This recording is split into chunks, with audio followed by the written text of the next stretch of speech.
Hi, எப்படி இருக்கீங்க எல்லாரும்? இன்றைக்கி சுண்டைக்காயை வச்சு துவையல் தான் செய்ய போகிறோம். இதில் என்னென்ன நன்மைகள் இருக்குதுன்னு பார்த்திங்கன்னா, vitamin C, iron strength, calcium strength, இது எல்லாமே இதில் இருக்குது. உடம்புக்கு ரொம்ப நல்லதான். சரி, ஊரில் இருந்தால் அங்கே செடியிலலாம் பறித்து செய்வோம், அம்மா செஞ்சு கொடுப்பாங்க. இங்கே கிடைக்காது, பெங்களூரில் காசு கொடுத்து தான் வாங்கணும். ஸோ நாங்கள் 1 கிலோ நேற்று 90 ரூபான்னு வாங்கிட்டு வந்தார் வீட்டில். அதை வச்சு நான் இன்றைக்கி ஒரு துவையல் செய்ய போகிறேன். எப்படி செய்யலான்னு பார்க்கலாமா?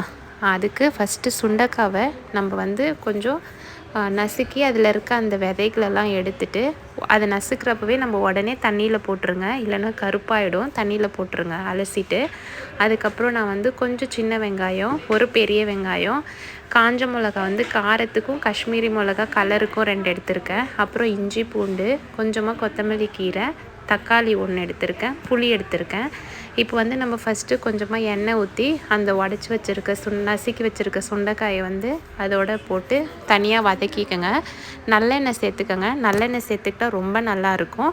அதுக்கப்புறம் இன்னொரு சின்ன வானலில் நான் அந்த ஒரு 2 ஸ்பூன் நல்லெண்ணெய் சேர்த்துட்டு, கடலைப்பருப்பு உளுத்தம்பருப்பை கருகாமல் மீடியமான சிம்லையே வச்சு லைட்டாக கிண்டி விட்டு, அது நல்லா அந்த கலர் மாதிரி வரப்போ நம்ம வெங்காயம், இஞ்சி, பூண்டு, காஞ்ச மிளகாய், புளி இதெல்லாமே சேர்த்துக்கலாம். இப்போ இதெல்லாமே சேர்த்துட்டு வதக்கி விடுங்க. கொஞ்சம் இது ஒரு 3/4 பாதத்துக்கு வெந்ததுக்கப்புறமா தக்காளி அதோட சேர்த்துக்கோங்க. லாஸ்ட்டில் அந்த தக்காளி போட்டு ஒரு 2 நிமிஷம் ஆனதுக்கப்புறமா எள்ளு.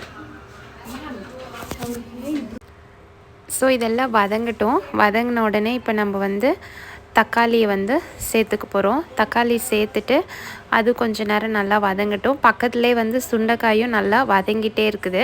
அது ஒரு 10 நிமிஷம் நம்ம மீடியமான சிம்மில் வச்சு தான் சுண்டைக்காயை வதக்கிட்டு இருக்கிறோம். பாருங்கள், ஒரு 3/4 பாதம் நல்லா வெந்து வந்திருக்கு இல்லையா? இன்னும் கொஞ்சம் நேரம் ஆனோடனே ஸ்டவ் ஆஃப் பண்ணிவிட்டு அதை ஆறட்டும். அதோடு சேர்த்து இதெல்லாம் வதக்கிட்டு நம்ம ஒன்றா அரைக்கணும். கொஞ்சமாக கல் உப்பு சேர்த்துக்கிறேன் வதக்கிறப்பவே. அதுக்கப்புறம் இப்போ பாருங்கள், தக்காளி சேர்த்துட்டு ஒரு நிமிஷம் ஆனட்டும். அதுக்கப்புறமா நான் வெள்ளை எள்ளு 1 ஸ்பூன் சேர்த்துக்கிறேன். உங்களுக்கு வேணான்னா நீங்கள் ஸ்கிப் பண்ணிக்கோங்க. அதுக்கப்புறம் இப்போ கொஞ்சமாக கொத்தமல்லி கீரை ஃப்ரெஷ்ஷாக போட்டுக்கோங்க. போட்டுட்டு அது ஒரு 2 நிமிஷம் அந்த சூடல்லே நல்லா வதங்கட்டும். இப்போ ஸ்டவ் ஆஃப் பண்ணிவிட்டு ஆற வச்சு எடுத்துக்கலாம். ஆற வச்சுட்டு நம்ம அரைக்கிறதுக்கு 2த்தையும் ஒன்றா மிக்ஸ் பண்ணி சேர்த்துக்க போகிறோம்.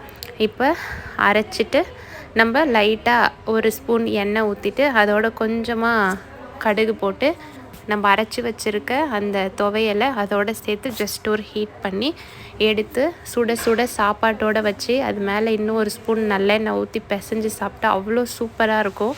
உடம்புக்கு ரொம்ப நல்லது. ட்ரை பண்ணி பார்த்துட்டு கமெண்ட்டில் சொல்லுங்கள்.